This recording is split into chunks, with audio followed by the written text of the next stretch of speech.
Amados irmãos, a paz do Senhor, nós estamos com muita calma nessa semana, denominada Semana Santa, analisando os dias últimos de nosso Senhor e Salvador Jesus Cristo. Hoje é terça-feira, para nós, dia 12 de abril de 2022. Há 2020 ou 2022 anos atrás, o nosso Salvador, na terça-feira, depois de toda aquela segunda-feira bem difícil, né? Que segunda-feira pesada. Depois de ter limpado o templo, depois de revoltado com a figueira, falar como falou, né? A tendência é crermos que ele volta para Betânia e que ele dorme em Betânia. Tanto é que o texto aqui em Marcos, capítulo 11, e exatamente no versículo 20 diz: E passando eles pela manhã, viram que a figueira secara desde a raiz, né? E aí é interessante que deviam então ter dormido em Betânia e acordar e passaram de novo. E todo mundo ficou admirado. Tanto é que disseram: olha, mestre, a figueira realmente, realmente secou. E aí Jesus olha para eles e diz, de novo, gente, vocês têm que viver uma vida de fé. Se vocês tiverem literalmente fé, ah, tudo e absolutamente tudo vai continuar. E o que vocês pedirem será feito. Inclusive, é aqui que ele diz, lá no querido versículo 23, porque em verdade eu vos afirmo que se alguém disser a este monte, ergue-te e lança ao mar, e não duvidar no seu coração, mas crê que se fará o que se diz, assim será. E aí ele aproveita esse momento para ensinar aos discípulos também sobre a fé. E aí é óbvio, ele vai para Jerusalém e a coisa fica muito difícil, porque ele já não foi muito bem recebido na segunda. E na terça ele volta a Jerusalém, na terça ele se dirige de novo ao templo, e na terça ele continua a ensinar. E aí é óbvio que os principais escribas, sacerdotes, anciãos, se aproximam dele para confrontar. Confrontar e, revoltados com os últimos acontecimentos que ocorreram um dia anterior, eles se aproximam e eles queriam achar algum motivo para, literalmente, prender e condenar Cristo. Condenar Cristo.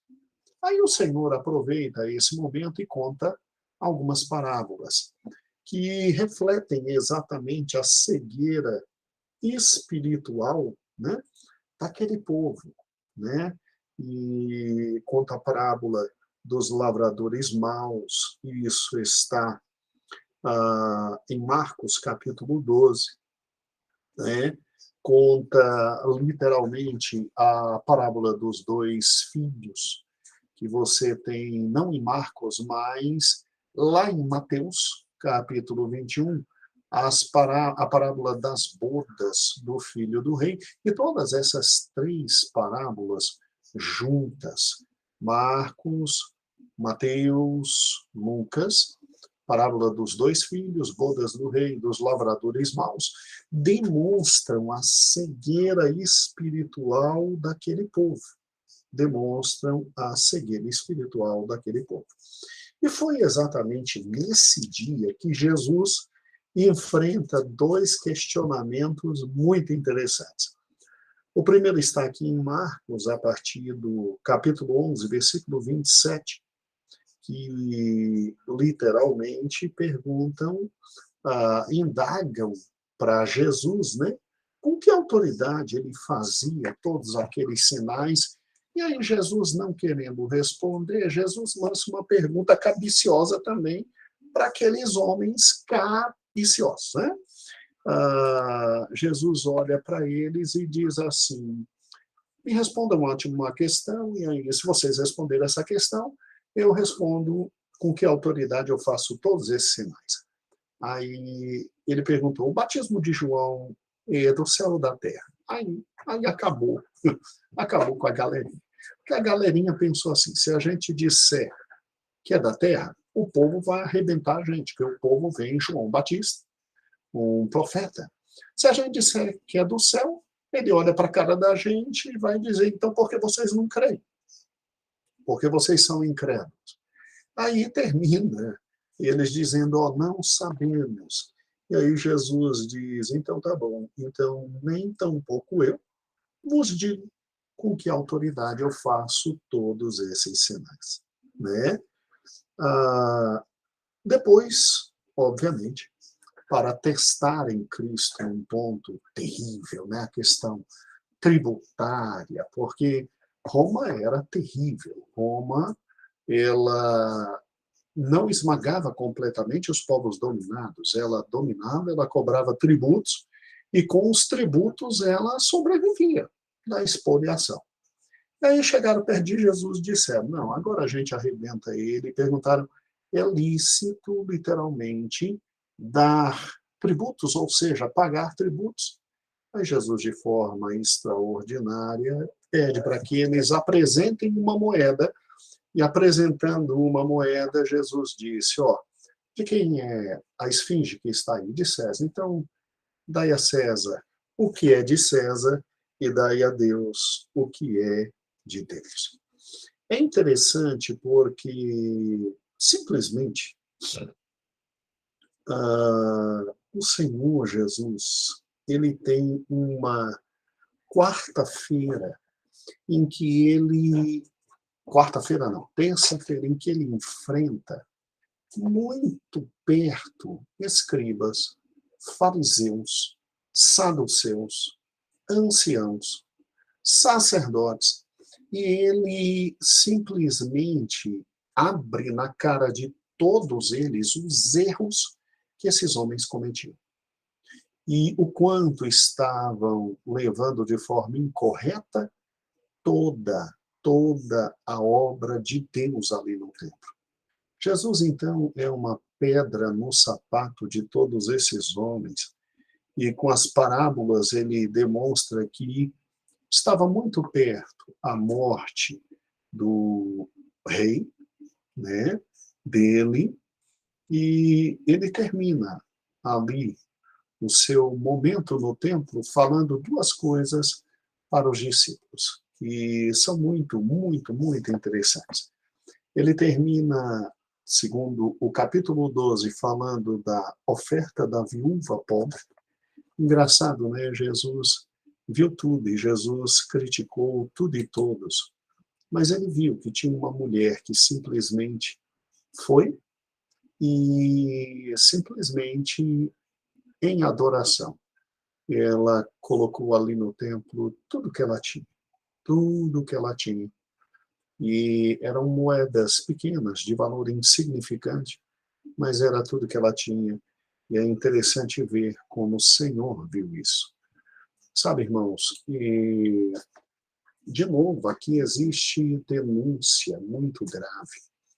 Quando Deus está no templo, ele olha para ver literalmente quem adora e quem não adora. Quem dignifica e quem não dignifica o nome dele. Ele quer ver quem está ali e se posta de forma correta, de forma amorosa, de forma grandiosa, em adoração, em espírito e em verdade. Agora também ele enfrenta aqueles que estão no templo e trabalham errado, se manifestam de forma errada. Se ele ataca os cambistas na segunda-feira, na terça-feira, quando ele, na base da conversa, ele arrebenta saduceus, fariseus, herodianos, sacerdotes, sumo sacerdote, ele deixa todo mundo em pânico, de tal forma que chegam perto dele e dizem, rapaz, com que autoridade você está fazendo isso? Porque autoridade você tem, mas com que autoridade? Ele não responde, ele responde com uma pergunta que deixa os indivíduos cada vez mais revoltados e bravos e loucos de ódio. Não ia dar outra. Ia terminar isso em cruz, em cruz. E aí, Jesus, vendo o clima que estava lá no templo com ele lá, né? Todo mundo olhando para ele e chamando ele de filho de Davi. E isso era uma agressão aos líderes do templo e a todo mundo que estava lá e não gostava da presença de Jesus no templo, né? Estranho isso. Quem deveria ser o maior interessado na presença de Deus no templo resolve se posicionar de tal forma que Deus não poderia estar no próprio templo que era dele, né? É muito estranho isso. Aí Jesus, vendo todo o clima, Jesus sai do templo e ele vai caminhando com os discípulos até o Monte das Oliveiras. E aí, na saída do templo, os discípulos olham para Jesus, talvez assim tentando quebrar um pouco o clima tenso que teve lá dentro, porque ele discute com todo mundo. E ele, através das parábolas, ele ridiculariza, ele enfrenta, ele fala que os indivíduos estão errados, e ele já derrubou cambistas no dia passado, e agora enfrenta, e uma loucura. E aí os discípulos, talvez para tentar quebrar aquele clima pesado que Jesus tinha colocado, os discípulos olham para Jesus e dizem: Senhor, olha que templo bonito, olha que pedras enormes, que templo glorioso, que templo fantástico esse aqui, né? Aí Jesus olha para eles na saída e diz assim: pois é, não vai ficar pedra sobre pedra. Aí todo mundo ficou maluco. Aí Jesus deixa absolutamente maluco todos os seus discípulos. Tanto é que a ansiedade tomou conta. Quando ele chega no Monte das Oliveiras para sentar e descansar um pouquinho, os discípulos mais próximos chegam perto dele e dizem assim: Jesus, que história é essa? Como é que é? Vai destruir o templo?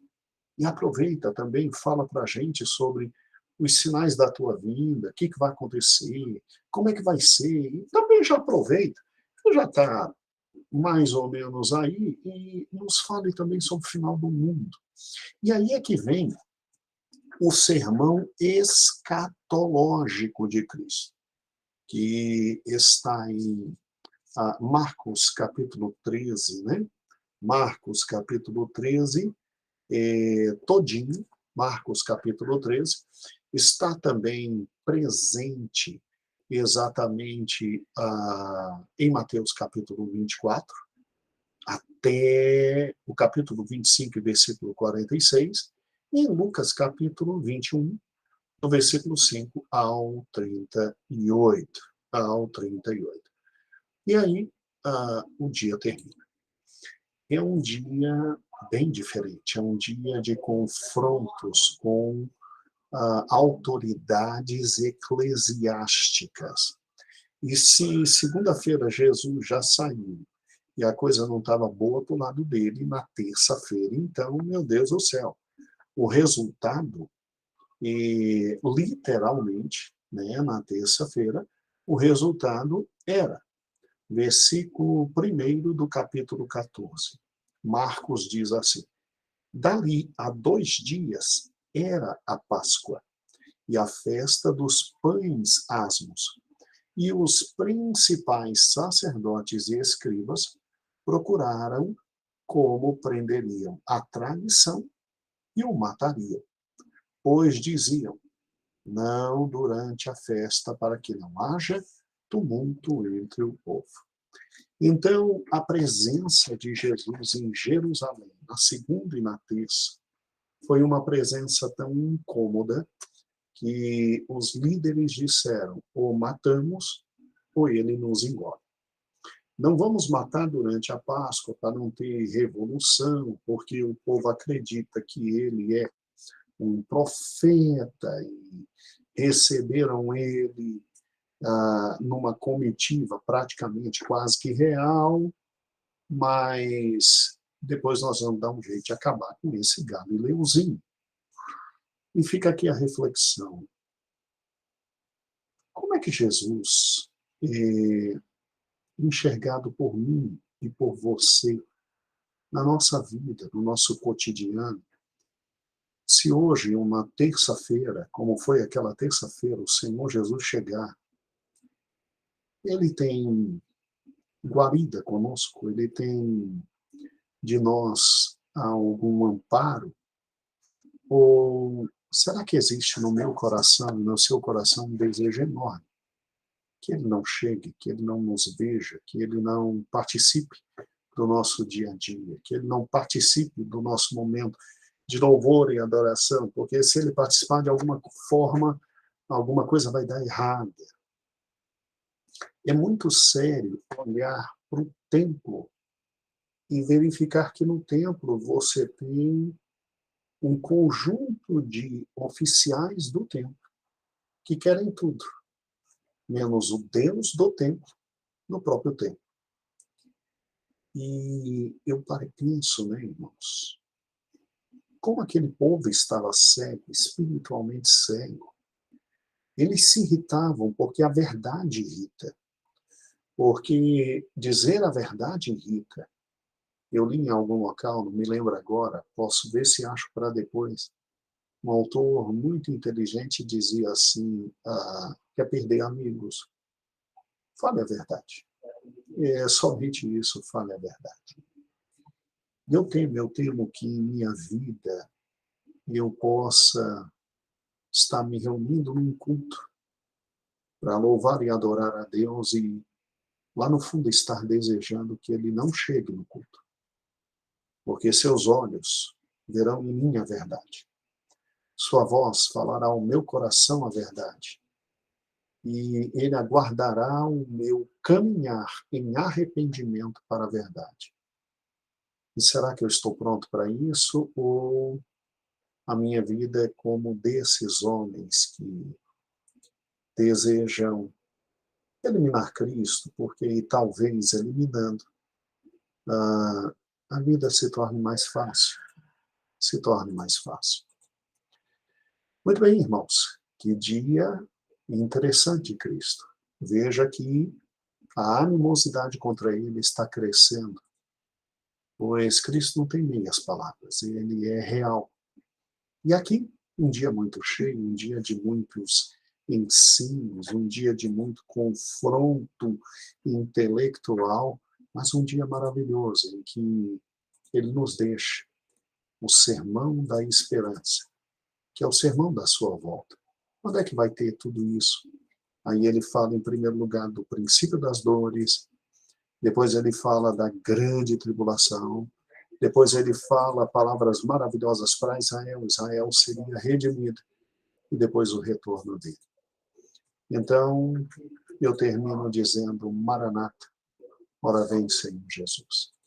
Jesus começa com diálogos muito fortes, muito francos, ensina para os discípulos sobre fé. No templo ele tem confrontos terríveis, terríveis, com os donos do templo, mas ele termina lá no Monte das Oliveiras, trazendo mais um sermão que nos traz esperança, que é sobre o retorno dele. Assim, um grande beijo. Até amanhã. E eu espero que a sua quarta-feira seja maravilhosa.